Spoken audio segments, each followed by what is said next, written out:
My son, Ryan Matthew Garcia, was poisoned by fentanyl. He was so amazing. He was the sweetest kid ever. When he was little, we used to tell each other, I love you more. I love you to the stars. I love you, to the moon. And one day he said, Mom, I love you in a circle. I said, a circle? He said, a circle never ends. After his passing, you go through all your pictures.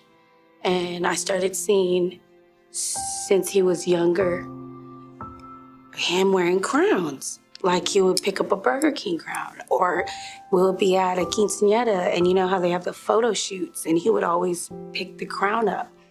And it was always a crown. Anywhere that he would see a crown, he would put it on, and he'd be like, I'm King Ryan. It was a joke, Tyrone.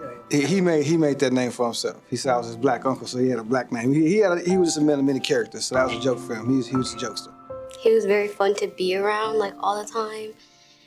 He knew how to make me laugh, and he knew how to even make me mad, because he would come in my room and leave the door open and leave the light on. And everybody knew that I hated that, but he would always do it. He was funny. He just lit up the room every time he walked in. Everyone, Billy's here, Billy's here, Billy, Billy.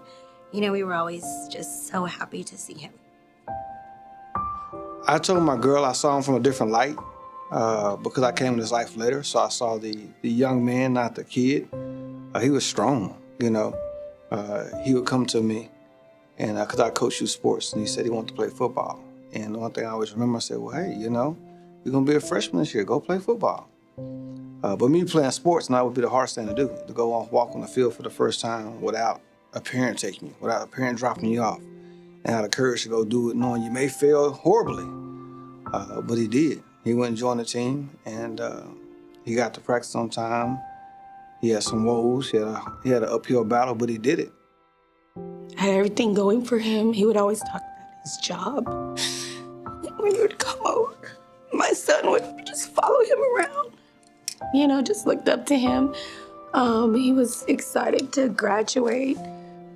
He's just full of life and had so much more life to give and so much more love to share with everybody. I was in bed, and it was at 2:30 in the morning, and I've never done this ever.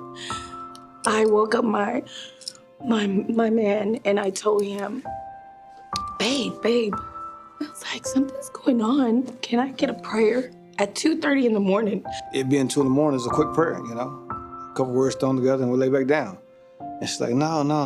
I need something to cover the kids. And so I said something about our kids, I wasn't thinking about anything else. He gave me a prayer for protection of our kids, and I went right back to sleep. And about 30 minutes later, at 3 o'clock in the morning, they were waking me up, and they told me that Billy had passed. My older brother called me around 2:30 in the morning, and he couldn't speak. I just answered, I was like, hello, and he was just crying and crying. And I was like, Bubba, talk to me, what's going on? And his girlfriend had to take the phone from him, and she was like, baby Billy is not breathing. And it just shattered my heart. He took a Percocet that he didn't know had fentanyl in it. And February 11th, I got a call that he wasn't breathing. And all I remember is from that, screaming, if they let me hug him, he'll come back to life. I don't really remember getting there to him.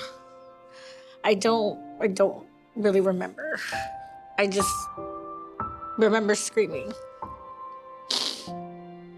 The morning of his passing, he was supposed to get his braces off. And that same day, he was supposed to also have an appointment to get his driver's license. So that big day was a very big day for him. And so he had a lot going for him.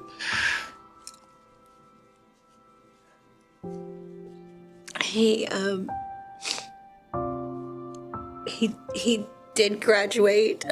He did have his credits and all those things, and his sister was able to walk the stage for him, which we were. That's a whole nother emotion and feeling, but we were proud of her for doing it. She's young, and she stepped up and had to fill some big shoes for her brother that day. And that was really, really hard for us as a family. I think while we were there, we were kind of wanting to second guess if we should have went, because, you see everyone in these chairs, and, you have his picture in his chair with his robe wrapped around him.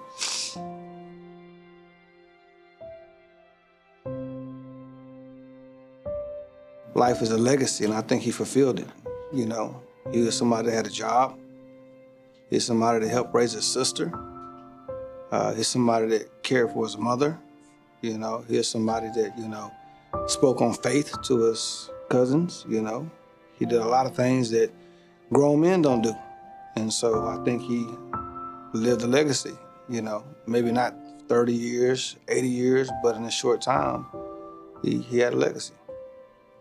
If you know something, definitely say something, because I knew that he had taken Percocets like 2 weeks before he passed, but I didn't say anything because I didn't want him to be mad at me, and I didn't want him to hate me or just anything. So I just kept it to myself. I didn't want to say anything, but all it takes is one pill, and I should have said something. It's the hardest thing to live without my son. I've learned this is one of the hardest things that our family has had to do. I've learned that I absolutely hate the word overdose, because he didn't overdose. He didn't take something that he wanted. He was poisoned.